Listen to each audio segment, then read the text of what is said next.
പ്രിയപ്പെട്ട ആം ആദ്മി പ്രവർത്തകരെ, എന്നെ ശ്രമിക്കുന്ന നാട്ടുകാരെ, കെജ്രിവാളിനെ കള്ളക്കേസിൽ പെടുത്തി അഴിക്കുള്ളിലാക്കിയതിൽ പ്രതിഷേധിച്ചുകൊണ്ട് BJPക്ക് ഇനി ഒരിക്കലും വോട്ട് ചെയ്യുകയില്ല എന്നുള്ളൊരു പ്രഖ്യാപനമാണ് നമ്മൾ ഇവിടെ നടത്തിക്കൊണ്ടിരിക്കുന്നത്. നമ്മൾ എന്തുകൊണ്ട് BJPക്ക് വോട്ട് ചെയ്യാൻ പാടില്ല എന്നതിലേക്ക് എനിക്ക് തോന്നിയ കുറച്ച് കാര്യങ്ങൾ മാത്രം ഞാൻ ഇവിടെ പറയാൻ ആഗ്രഹിക്കുകയാണ്. ഏറ്റവും വലിയ നുണ പരമ്പരകളിൽ കൂടി കെട്ടിപ്പൊക്കിയ ഒരു ഭരണമാണ് BJP ഇന്ത്യയിൽ നടത്തിക്കൊണ്ടിരിക്കുന്നത്. അവരുടെ ഇലക്ഷൻ പ്രകടന പത്രിക നിങ്ങൾക്ക് എല്ലാവർക്കും ഓർമ്മയുണ്ടാകും. 50 രൂപയ്ക്ക് ഡീസലും 50 രൂപയ്ക്ക് പെട്രോളും നൽകുമെന്ന് അവർ പ്രഖ്യാപിച്ചിരുന്നു. ഇവിടെ കാളവണ്ടി ഉന്തിക്കൊണ്ട് നടന്ന കേരളത്തിലെ പ്രശസ്തരായ BJP നേതാക്കന്മാർ, നമ്മളുടെ വയനാട്ടിലെ സ്ഥാനാർത്ഥി ശ്രീ സുരേന്ദ്രൻ, ഇങ്ങനെയുള്ള ആൾക്കാരൊക്കെ വളരെ ഭയങ്കരമായ രീതിയിൽ അന്നത്തെ പെട്രോൾ ഡീസൽ വിലയ്ക്കെതിരെ പ്രതിഷേധ സമരം നടത്തുകയും അവർ അധികാരത്തിൽ വരികയാണെങ്കിൽ 50 രൂപയ്ക്ക് കൊടുക്കുമെന്ന് അവകാശപ്പെടുകയും ചെയ്തു. അതുപോലെ തന്നെ 500 രൂപയ്ക്ക് ഗ്യാസ് കൊടുക്കുമെന്ന് അവർ അവകാശപ്പെട്ടു. അതുപോലെ തന്നെ ഇന്ത്യൻ കറൻസിയുടെ വില വളരെയധികം മെച്ചപ്പെടുത്തും എന്ന് പറഞ്ഞുകൊണ്ട് രാജ്യവ്യാപകമായി അവർ ജനങ്ങളെ ബോധവാന്മാരാക്കാനുള്ള ശ്രമം നടത്തുകയുണ്ടായി.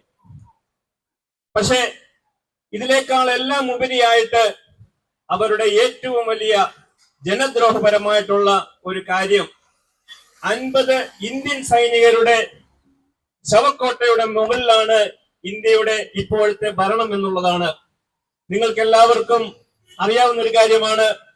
2019 ഫെബ്രുവരി മാസം 14-ാം തീയതി പുൽവാമയിൽ ഇന്ത്യൻ സൈനിക കോൺവോയ്ക്കെതിരെ ഒരു സ്ഫോടക വസ്തുക്കൾ നിറച്ച ഒരു വാഹനം വന്നിടിച്ച് 50ഓളം ഇന്ത്യൻ സൈനികർ കൊല്ലപ്പെടുകയുണ്ടായി.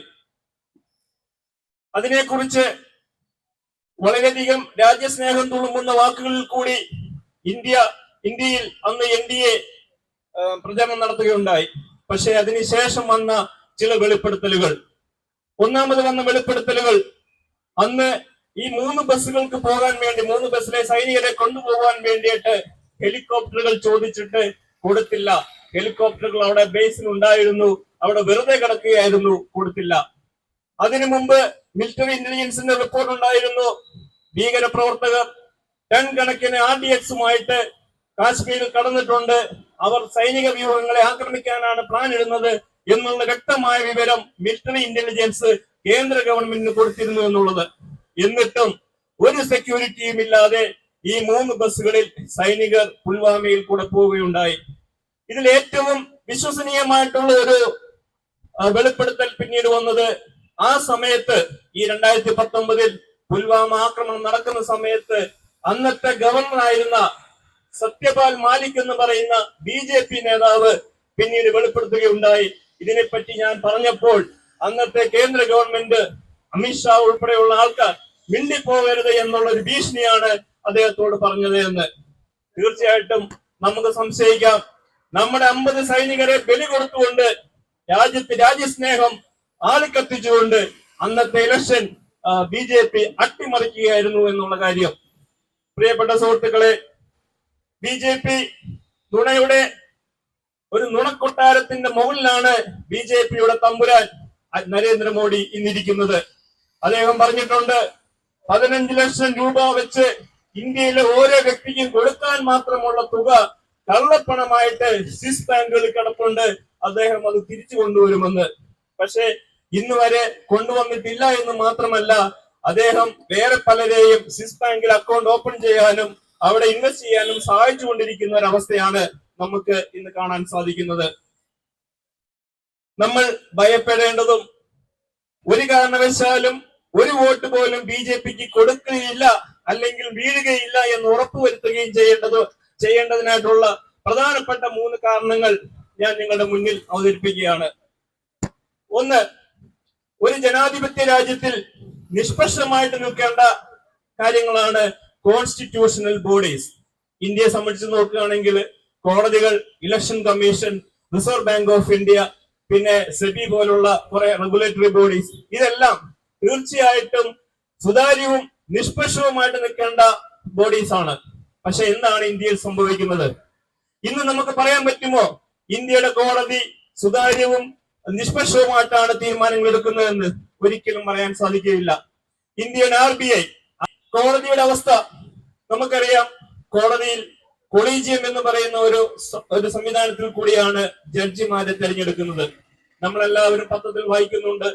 കൊളീജിയം ഓരോ പ്രാവശ്യവും സുപ്രീം കോടതി ജഡ്ജസിന്റെ പാനല് കേന്ദ്ര ഗവൺമെന്റ് അയച്ചു കൊടുക്കുമ്പോൾ അത് നോക്കുക പോലും ചെയ്യാതെ അത് റിജക്ട് ചെയ്യുന്ന ഒരു സിസ്റ്റമാണ് ഇന്ന് ജനാധിപത്യ ഇന്ത്യയിൽ നമുക്ക് കാണുന്നത്. ഇതിനു മുമ്പ് UPA ഭരണത്തിലും അതിനു മുമ്പും ഒന്നും ഇങ്ങനെ ഒരു സംവിധാനം നമ്മൾ കണ്ടിട്ടില്ല. കൊളീജിയം കൊടുക്കുന്ന പാനൽ അതുപോലെ തന്നെ അക്സെപ്റ്റ് ചെയ്യുന്ന ഒരു സിസ്റ്റമായിരുന്നു ഇന്ത്യയിൽ ഉണ്ടായിരുന്നത്. പക്ഷേ ഇപ്പോൾ കൊളീജിയം 20 പേരുടെ ലിസ്റ്റ് കൊടുത്താൽ അതിനകത്ത് BJP-ക്കാരായിട്ടുള്ള ജഡ്ജിമാരില്ലെങ്കിൽ ആ 20 പേരുടെ ലിസ്റ്റും കേന്ദ്ര ഗവൺമെന്റ് റിജക്ട് ചെയ്യുകയാണ്. അതിനുശേഷം അതിനകത്ത് 1 or 2 പ്രൂവൺ BJP-ക്കാരെ തിരികെ കയറ്റിയിട്ട് വീണ്ടും അയക്കുകയാണെങ്കിൽ ആ 2 പേർക്ക് മാത്രം നിയമനം കൊടുക്കുകയും 18 പേരെ റിജക്ട് ചെയ്യുകയും ചെയ്യുന്ന ഒരു സിസ്റ്റമാണ് ഇന്ത്യയിൽ ഇപ്പോൾ നമുക്ക് കാണാൻ സാധിക്കുന്നത്. അതായത് ഇന്ത്യയിലെ കോൺസ്റ്റിറ്റ്യൂഷണൽ ബോഡീസ് എല്ലാം തന്നെ ബിജെപിയുടെ കരാള ഹസ്തങ്ങൾക്കുള്ളിൽ ആക്കി കഴിഞ്ഞിരിക്കുന്നു. ഇലക്ഷൻ കമ്മീഷന്റെ കാര്യം ഞാൻ പറയേണ്ടതില്ല, നിങ്ങൾക്കറിയാം. ഇലക്ഷൻ കമ്മീഷനിലെ 3 കമ്മീഷണർമാരിൽ ഒരാൾ ഇലക്ഷൻ ഡിക്ലെയർ ചെയ്യുന്നതിന്റെ 2 ദിവസം മുമ്പ് രാജിവെച്ചു. എന്തിനാണ് അദ്ദേഹം രാജിവെച്ചത് എന്ന് ഇന്ത്യയിലെ ഒരു ആൾക്കും അറിയില്ല. അതിനെക്കുറിച്ചൊരു വിശദീകരണം പോലും കേന്ദ്ര ഗവൺമെന്റിന്റെ ഭാഗത്തു നിന്ന് ഉണ്ടായിട്ടില്ല. സ്വാഭാവികമായിട്ടും നമുക്ക് ആലോചിക്കാം, അദ്ദേഹം ഗവൺമെന്റിന്റെ കളിപ്പാവയാവാൻ സമ്മതിച്ചില്ല എന്നുള്ളതായിരിക്കാം കാരണം എന്നുള്ളത് വളരെ വ്യക്തമാണ്. ഇനി അതുപോലെ തന്നെ ഞാൻ പറഞ്ഞു, ഏറ്റവും പ്രധാനപ്പെട്ട 3 കാര്യങ്ങൾ. ഒന്ന്, ഇന്ത്യൻ കോൺസ്റ്റിറ്റ്യൂഷണൽ ബോഡീസിനെ BJP മൊത്തത്തിൽ വിലക്കെടുക്കുന്നു എന്നുള്ളതാണ്. നാളെ നമുക്ക് നീതിയില്ല. അത് ഇന്നേ തുടങ്ങിയതിന്റെ ഉത്തമ ഉദാഹരണമാണ് ചെയ്യാത്ത കുറ്റത്തിന് കേജ്രിവാളിനെ പോലെയുള്ള ഏറ്റവും പ്രധാനപ്പെട്ട 4 നേതാക്കന്മാർ ഇന്ത്യയിൽ ജയിലിൽ കിടക്കുന്നത്. ആം ആദ്മി പാർട്ടിയെ തകർക്കാൻ വേണ്ടി ഇന്ത്യൻ ഭരണകക്ഷി ശ്രമിക്കുമ്പോൾ നോക്കുകുത്തിയായിട്ട് നിൽക്കുന്ന ഒരു കോടതി സിസ്റ്റമാണ് നമുക്കിന്നുള്ളത്. നമ്മൾ ഏറ്റവും കൂടുതൽ ഭയപ്പെടേണ്ട ഒരു സംഭവമാണ് ഈ കോൺസ്റ്റിറ്റ്യൂഷണൽ ബോഡീസിനെ BJP കാവ്യവൽക്കരിക്കുന്നു എന്നുള്ളത്. അതുപോലെ തന്നെ ഇന്ത്യയിലെ ജനാധിപത്യ സംവിധാനങ്ങളെ എല്ലാം തച്ചുടയ്ക്കുന്ന രീതിയിൽ ജനങ്ങളിൽ വർഗീയത കുത്തിവെച്ചുകൊണ്ട് വർഗീയ ലെവലുകളിൽ കൂടി ഇന്ത്യയിൽ അധികാരം പിടിച്ചെടുക്കാനാണ് BJP ശ്രമിക്കുന്നത്. പണ്ട് ബ്രിട്ടീഷുകാർ വിഭജിച്ച് ഭരിക്കുക എന്നുള്ള തന്ത്രം പ്രയോഗിച്ചെങ്കിൽ ഇവിടെ കലഹിപ്പിച്ച് ഭരിക്കുക എന്നുള്ള തന്ത്രമാണ് BJP നടപ്പിലാക്കിക്കൊണ്ടിരിക്കുന്നത്. അതിന്റെ ഉത്തമ ഉദാഹരണമാണ് മണിപ്പൂരിൽ നമ്മൾ കണ്ടത്. നിങ്ങൾക്കറിയാമോ, 150ഓളം ആൾക്കാർ അവിടെ കൊല്ലപ്പെട്ടു. നമ്മുടെ പല പത്രമാധ്യമങ്ങളിലും സ്ത്രീകൾ വിവസ്ത്രയാക്കി പരേഡ് നടത്തുന്ന അവസ്ഥകൾ, അതിന്റെ കാര്യങ്ങൾ നമ്മൾ പത്രങ്ങളിൽ വായിച്ചു. പക്ഷേ 50,000 പേർക്ക് അവരുടെ വസതികൾ നഷ്ടപ്പെട്ടു. പക്ഷെ ഇതൊന്നും അറിയാത്ത ഒരു നീറോ ചക്രവർത്തിയാണ് ഇന്ന് ഇന്ത്യ ഭരിക്കുന്നത്. മണിപ്പൂരിൽ ഇത്രയും വലിയ ലഹള നടന്നിട്ട് അദ്ദേഹം ഡൽഹിയിൽ ഇരുന്ന് വീണ വായിക്കുകയായിരുന്നു എന്ന് പറയുന്നതിൽ എനിക്ക് സത്യം പറഞ്ഞ സഹതാപമുണ്ട്. ഇന്ത്യയുടെ അവസ്ഥയെ ഓർത്ത് എനിക്ക് ലജ്ജ തോന്നുന്നു എന്നുള്ളതാണ് സത്യം. പ്രിയപ്പെട്ട സുഹൃത്തുക്കളെ, ഇന്ത്യയിലെ ജനങ്ങളെയെല്ലാം ഒരുപോലെ കാണാൻ സാധിക്കാത്ത ഒരു പ്രധാനമന്ത്രി, അദ്ദേഹം ഇന്ത്യയുടെ പ്രധാനമന്ത്രിയാണോ എന്ന് ചോദിച്ചാൽ അല്ലെന്ന് മാത്രമേ നമുക്ക് പറയാൻ സാധിക്കുകയുള്ളൂ. കാരണം മണിപ്പൂർ കലാപത്തിൽ ഇന്നേ വരെ അദ്ദേഹം മണിപ്പൂർ സന്ദർശിക്കുകയോ അവിടുത്തെ മുറിവുകൾ മരുന്ന് വെച്ച് ഉണക്കുന്നതിന് വേണ്ടിയിട്ടുള്ള എന്തെങ്കിലും ശ്രമങ്ങൾ നടത്തുകയായിട്ടോ നമ്മുടെ ശ്രദ്ധയിൽപ്പെട്ടിട്ടില്ല. നമ്മുടെ കോൺസ്റ്റിറ്റ്യൂഷണൽ ബോഡീസ് BJP പർച്ചേസ് ചെയ്യുന്നത് പോലെ തന്നെ ഇന്ത്യയുടെ മതേതരത്വ മനസ്സ് BJP കാവ്യവൽക്കരിക്കുന്നു, അത് തകർത്തുകൊണ്ടിരിക്കുന്നു.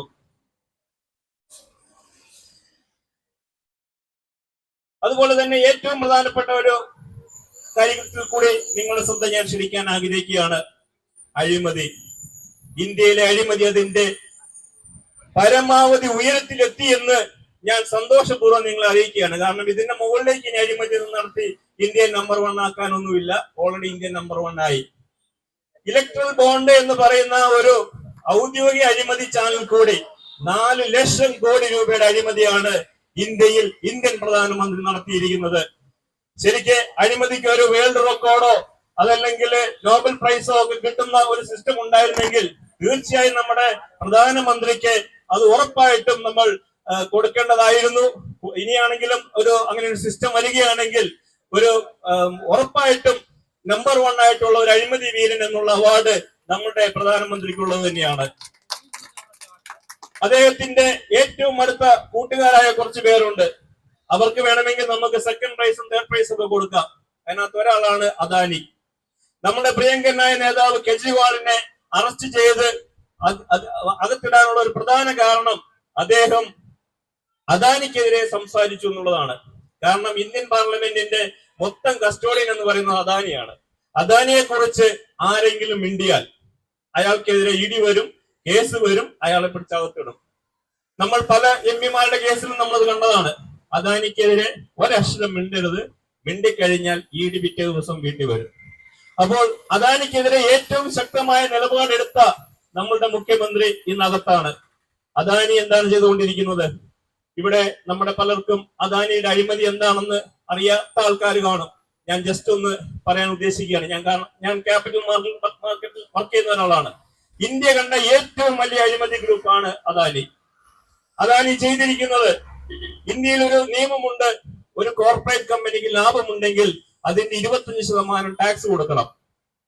ഈ 25% ടാക്സ് കൊടുക്കാതിരിക്കാൻ വേണ്ടി അദാനി ചെയ്തത്, അദാനിയുടെ കോടിക്കണക്കിന് വരുന്ന ലാഭം അവർ ടാക്സ് ഹാവൻ സ്റ്റാറ്റസ് ഉള്ള രാജ്യങ്ങളുണ്ട്. കെയ്മാൻ ഐലൻഡ്സ് എന്നൊക്കെ പറഞ്ഞ് നമ്മൾ കേട്ടിട്ട് പോലും ഇല്ലാത്ത കുറെ രാജ്യങ്ങളിൽ അവര് കമ്പനികൾ ഉണ്ടാക്കി. അതായത് അദാനിയുടെ ബ്രദർ ഉണ്ട്, വിനോദ് അദാനി. ഈ വിനോദ് അദാനിയുടെ പേരിലുള്ള ഷെൽ കമ്പനികൾ, അതിന് പറയുന്നത് ഷെൽ കമ്പനി എന്നാണ്. ഷെൽ കമ്പനി എന്ന് പറഞ്ഞു കഴിഞ്ഞാൽ അതിന് പുറന്തോട് മാത്രമേ ഉള്ളൂ, അകത്തൊന്നുമില്ല. അത്തരം ഷെൽ കമ്പനികളിൽ ഇൻവെസ്റ്റ് ചെയ്തതായിട്ട് കാണിച്ചു. ഇപ്പൊ 10,000 കോടി രൂപ ലാഭമുണ്ടെങ്കിൽ ആ 10,000 കോടി രൂപ പുതിയ ഒരു കമ്പനിയിലോട്ട് ഇൻവെസ്റ്റ് ചെയ്തതായിട്ട് കാണിച്ചു കഴിഞ്ഞാൽ അത് ലാഭത്തിൽ നിന്നും ഒഴിവായി, ടാക്സ് കൊടുക്കണ്ട. എന്നിട്ട് ആ ഷെൽ കമ്പനി എന്ത് ചെയ്തു? ഇന്ത്യയിൽ വന്ന് ഇന്ത്യൻ ഷെയർ മാർക്കറ്റിൽ നിന്നും അവിടെ ഇൻവെസ്റ്റ് ചെയ്ത പൈസ ഉപയോഗിച്ച് അദാനി ഗ്രൂപ്പിന്റെ കമ്പനികളുടെ ഷെയർ വീണ്ടും വാങ്ങിച്ചു. ഈ ഷെയറിന്റെ വില, അദാനി ഗ്രൂപ്പിന്റെ ഷെയറിന് ഭയങ്കര ഡിമാൻഡായിട്ട് മാർക്കറ്റിൽ വന്നു. ഷെയർ മാർക്കറ്റിൽ അദാനി ഗ്രൂപ്പ് ഓഫ് കമ്പനീസിന്റെ വാല്യൂ ഭയങ്കരമായിട്ട് കൂടി. ഈ വാല്യൂ കാണിച്ചുകൊണ്ട് അദാനി ഗ്രൂപ്പ് അടുത്ത പണി തുടങ്ങി. അദാനി ഗ്രൂപ്പ് ഈ ഷെയർ മാർക്കറ്റിലെ അദാനി ഗ്രൂപ്പിന്റെ വാല്യൂ കാണിച്ചുകൊണ്ട് ഹ്യൂജ് എമൗണ്ട് ലോൺ എടുത്തു. അതായത് യഥാർത്ഥ മൂല്യത്തിനേക്കാളിലും ഒത്തിരി കൂടുതൽ മൂല്യം കാണിച്ചുകൊണ്ടാണ് ലോൺ എടുക്കുന്നത്. ആ ലോൺ ഇതേപോലെ തന്നെ അവർക്ക് ഇഷ്ടമുള്ള സ്ഥലങ്ങളിൽ ഇൻവെസ്റ്റ് ചെയ്തു. ഈ പ്രക്രിയ കണ്ടിന്യൂ ചെയ്തുകൊണ്ടിരിക്കുന്നു. 2014 വളരെ ചെറിയൊരു വ്യവസായിയായിരുന്ന വ്യക്തി, നിങ്ങൾ കണ്ടതാണ്, ലോകത്തിലെ തന്നെ ഏറ്റവും വലിയ സമ്പന്നരിൽ ഒരാളായി ഈ പറയുന്ന 10 വർഷം കൊണ്ട് മാറി. അതിന് സഹായിച്ചത് നമ്മളുടെ പ്രിയങ്കരനായ നമ്പർ 1 അഴിമതിക്കാരനായ മോഡിയുടെ സഹായം കൊണ്ട് മാത്രമാണ്. ഇന്ത്യയുടെ കൺട്രോൾ ആൻഡ് ഓഡിറ്റർ ജനറലിന്റെ റിപ്പോർട്ട് അനുസരിച്ച് 7.75 ലക്ഷം കോടി രൂപയുടെ അഴിമതിയാണ് നടന്നിരിക്കുന്നത്. ഇത് ഞാൻ പറഞ്ഞതല്ല, ഇവിടുത്തെ എല്ലാ പത്രങ്ങളുടെയും ഫ്രണ്ട് പേജിൽ വന്നതാണ്. CAG റിപ്പോർട്ടാണ്, കൺട്രോളർ ആൻഡ് ഓഡിറ്റർ ജനറൽ റിപ്പോർട്ടാണ്. ആ കൺട്രോളർ ആൻഡ് ഓഡിറ്റർ ജനറൽ ആ റിപ്പോർട്ട് എഴുതിയ അദ്ദേഹം ഇപ്പോൾ ജീവിച്ചിരിപ്പുണ്ടോ എന്ന് എനിക്കറിയില്ല. പിന്നീട് അദ്ദേഹത്തെ കുറിച്ചൊന്നും കേട്ടിട്ടില്ല. എന്തായാലും ഇത് നിങ്ങൾക്ക് CAG റിപ്പോർട്ട് ഓൺലൈനിൽ സെർച്ച് ചെയ്ത് നിങ്ങൾക്ക് കിട്ടും. ഇത് നമ്മളെല്ലാവരും അറിഞ്ഞിരിക്കേണ്ട കാര്യമാണ്. ചില്ലറ അഴിമതി ഒന്നല്ല, 7.75 ലക്ഷം കോടി രൂപ. ഇനി കഴിഞ്ഞ 10 വർഷം കൊണ്ട് BJP ഇന്ത്യയെ എവിടെ എത്തിച്ചു എന്ന് കൂടെ ഓർമ്മിപ്പിച്ചുകൊണ്ട് ഞാൻ എന്റെ വാക്കുകൾ അവസാനിപ്പിക്കാൻ ആഗ്രഹിക്കുകയാണ്. BJP അധികാരത്തിൽ വരുമ്പോൾ ഒരു രാജ്യത്തിലെ സന്തുഷ്ടരായ ജനതയാണ് എപ്പോഴും ആ രാജ്യത്തിന്റെ സമ്പത്ത് എന്ന് പറയുന്നത്. ഇപ്പൊ നമുക്കറിയാം, സ്കാൻഡിനേവിയൻ രാജ്യങ്ങൾ, അവിടെ നിന്ന് ഒരാൾ പോലും പുറത്തേക്ക് പോകാറില്ല, മറ്റു രാജ്യങ്ങളിലേക്കും അവർ പോകാറില്ല. കാരണം അവർ ജീവിക്കുന്ന ലോകത്തിലെ ഏറ്റവും സന്തുഷ്ടമായ രാജ്യത്താണ്. കഴിഞ്ഞ ഒരു വർഷം കൊണ്ട് 20 ലക്ഷം പേരാണ് ഇന്ത്യ വിട്ടതെന്നാണ് പറയുന്നത്. 20 ലക്ഷം ആൾക്കാരാണ് കഴിഞ്ഞ ഒറ്റ വർഷം കൊണ്ട് ഇന്ത്യ വിട്ടത്. എന്തുകൊണ്ടാണ്? ഇവിടെ ഒരു സന്തുഷ്ടിയില്ല. എല്ലാവരും ദുഃഖിതരാണ്. ഈ 2014 BJP അധികാരത്തിൽ വരുമ്പോൾ ഇന്ത്യയുടെ ഹാപ്പിനെസ് ഇൻഡെക്സ് 111 അതായത് ലോകത്തിലെ ഏറ്റവും അസന്തുഷ്ടരായ ആൾക്കാരുടെ എണ്ണത്തിൽ ലോകത്തിലെ പുറകിൽ നിന്ന് നോക്കുകയാണെങ്കിൽ, അതായത് അതിന് ഹാപ്പിനെസ് ഇൻഡെക്സിൽ നമ്പർ 1 എന്ന് പറയുന്നത് സ്കാൻഡിനേവിയൻ രാജ്യമാണ്, എനിക്ക് തോന്നുന്നു നോർവേ അങ്ങനെ എന്തോ ആണ്. അവരാണ് ഏറ്റവും കൂടുതൽ സന്തുഷ്ടർ. അപ്പം അസന്തുഷ്ടിയുടെ കാര്യത്തിൽ 111ാമത്തെ റാങ്കിലാണ് നമ്മൾ ഇന്ത്യ നിൽക്കുന്നത്. നമ്മുടെ പുറകിലേക്ക് നിന്നിരുന്നത് 2014 10 വർഷം കൂടെ കഴിഞ്ഞപ്പോൾ നമ്മളത് 126 ഡെവലപ്പ് ചെയ്തു. അതായത് നമ്മുടെ സന്തുഷ്ടി വീണ്ടും ഒന്നും കൂടി കുറഞ്ഞു. ഇനി പുറകോട്ട് അധികം പോകാനൊന്നുമില്ല. ആകെ 136 രാജ്യങ്ങളുടെ ഒരു ഇൻഡെക്സ് ആണത്. നമ്മുടെ പുറകിലുള്ള രാജ്യം എന്ന് പറയുന്നത് പാകിസ്ഥാനും അഫ്ഗാനിസ്ഥാനും ഒക്കെയാണ്. അവരുടെ പുറകിലേക്ക് ഇനി നമുക്ക് പോകാൻ സാധ്യതയുള്ളൂ. അപ്പോൾ ഈ ഒരു അവസ്ഥയിലേക്ക് നമ്മുടെ രാജ്യത്തെ തള്ളിവിട്ടുകൊണ്ടിരിക്കുന്ന ബി ജെ പി ഒരു കാരണവശാലും ഇനി ഒരിക്കലും, ഈ ഒരു ഇലക്ഷൻ എന്നല്ല ഞാൻ പറയുന്നത്, ഇനി ഒരിക്കൽ പോലും ഇന്ത്യയുടെ അധികാരത്തിലേക്ക് BJPക്ക് വരാൻ സാധിക്കരുത്. അതിനു വേണ്ടിയിട്ടുള്ള സമരമുഖത്താണ് നമ്മൾ ഓരോരുത്തരും നമ്മുടെ ഫ്രണ്ട്സിനെയും സുഹൃത്തുക്കളെയും എല്ലാവരെയും നമ്മൾ ഇത് ബോധിപ്പിച്ചുകൊണ്ട്, പ്രിയപ്പെട്ട സുഹൃത്തുക്കളെ, BJPക്ക് വോട്ട് ചെയ്യാൻ സാധ്യതയുള്ള ഓരോ വ്യക്തിയെയും തടയുക എന്നുള്ളത് നമ്മുടെ ഓരോരുത്തരുടെയും കടമയാണ്. നമ്മളുടെ ഇന്നത്തെ ഈ ഒരു പ്രോഗ്രാമിന്റെ ഏറ്റവും പ്രധാനപ്പെട്ട ലക്ഷ്യം എന്ന് പറയുന്നതും അത് തന്നെയാണ്. No vote to BJP. Thank U.